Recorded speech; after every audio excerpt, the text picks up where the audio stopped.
Hello বন্ধুরা, আমি চলে এলাম ঝুমা পাকশালায়। তোমাদেরকে আমি নিরামিষ আলুর দম করে দেখাচ্ছি। দেখো, কড়াইতে প্রথমে আগে আমি তেল দিয়ে দিচ্ছি। দেখো, তেল দিয়ে দিলাম। এবারে আমি দেখো এই আলুগুলো এইভাবে দু টুকরো করে কেটে এর মধ্যে হলুদ, নুন আর কাশ্মীরি লাল লঙ্কার গুঁড়ো মেখে রেখে দিয়েছিলাম 15 মিনিট। এবার তেলের মধ্যে আমি দিয়ে দেবো। এবার তেলে দিয়ে দিচ্ছি। দেখো, তেলে দিয়ে আমি খুব ভালো করে ভেজে নেব। এবারে দেখো, আমি ভেজে নিচ্ছি আলুগুলোকে। দেখো, আমার আলুগুলো কিন্তু লাল লাল করে দেখো ভাজা হয়ে গেছে। আমি নামিয়ে দিচ্ছি আলুগুলোকে। এই আলু ভাজার তেলে আমি আর অল্প করে তেল দিয়ে দিচ্ছি। অল্প তেল দিয়ে দিলাম। এবারে আমি ফোড়নে দিচ্ছি। দেখো, লবঙ্গ, এলাচ, দারচিনি, তেজপাতা ফোড়নে দিলাম। আর দেবো হলো ওই যে সাদা জিরে। দেখো, ফোড়নে দিয়ে দিলাম। ফোড়নটা পুড়ে গেছে, বেশ সুন্দর একটা গন্ধ বেরোচ্ছে। এবারে যে টমেটো কুচিয়ে রেখেছি, টমেটো কুচি আমি দিয়ে দিচ্ছি। টমেটো কুচির সাথে দিয়ে দিচ্ছি 1 চামচ আদা বাটা।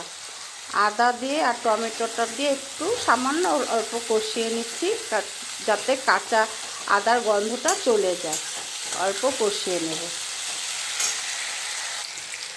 এবারে দিয়ে দিচ্ছি এই যে 1 চামচ লঙ্কা বাটা, কাঁচা লঙ্কা বাটা দিয়ে দিলাম।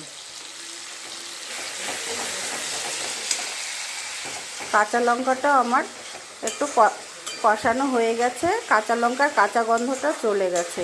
এবারে আমি দেব সামান্য একটু জল, অল্প একটু জল দিয়ে দিলাম। এবারে দিচ্ছি দেখো এই 1 চামচ সাদা জিরের গুঁড়ো। আর দেব এই যে 1/2 চামচ ধনের গুঁড়ো।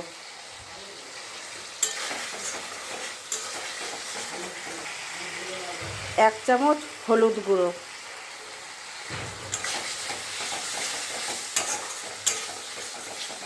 হলুদ গুঁড়োটা দিয়েও অল্প আমি নেড়ে নিলাম।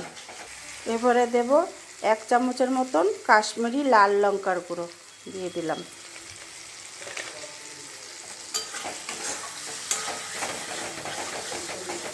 এবারে মশলাটা আমি খুব ভালো মতন কষিয়ে নেব। মশলা আমার কষানো হয়ে গেছে। দেখো, এখানে আমি বেটে রেখেছিলাম 4 মগজ, কাজু আর পোস্ত। এটা আমি গ্যাসের ফ্লেমটা কিন্তু একদম কমিয়ে দিয়েছি। এবারে দিয়ে দিলাম। দিয়ে এবারে ভালো করে আবার একটু কষিয়ে নেব। গ্যাসের ফ্লেমটা কমিয়ে নিয়ে কিন্তু কষাতে হবে, নয়তো মশলাটা নিচে লেগে যেতে পারে। দেখো, মশলা আমার কষানো হয়ে গেছে। দেখো, মশলা দিয়ে তেল ছেড়ে দিয়েছে। এবারে আমি আলুগুলো দিয়ে দিচ্ছি। এবারে আমি স্বাদ মতো নুনটা দিয়ে দিচ্ছি। নুন দিয়ে এবার আলুর সাথে মশলাটা আরেকটু কষিয়ে নিচ্ছি।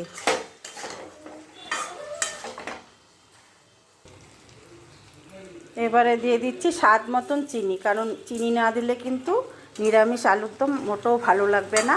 সেজন্য মিষ্টিটা দিতেই হবে, তবে স্বাদটা বেশি হবে খেতে। এবার আরেকটু কষিয়ে নেব।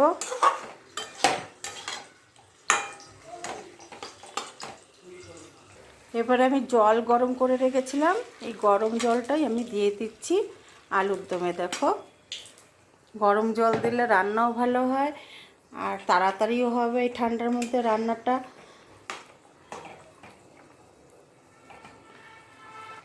এবারে এই থালাটা দিয়ে আমি চাপা দিয়ে দিচ্ছি আলুটা ভালো করে সেদ্ধ হবার জন্য। এবার ঢাকনাটা উঠিয়ে দিচ্ছি। দেখি আলুগুলো ভালো মতন সেদ্ধ হলো নাকি।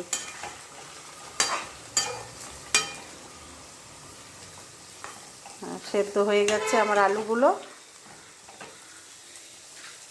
এবারে কটা কাঁচা লঙ্কা চেরা দিয়ে দিলাম। আর দিয়ে দিচ্ছি ঘি।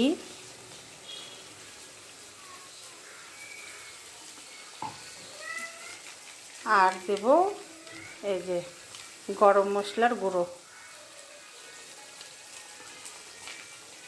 দিয়ে আমি এবার অল্প একটু ঢেকে রাখবো, মিনিট 5 ঢেকে রাখবো।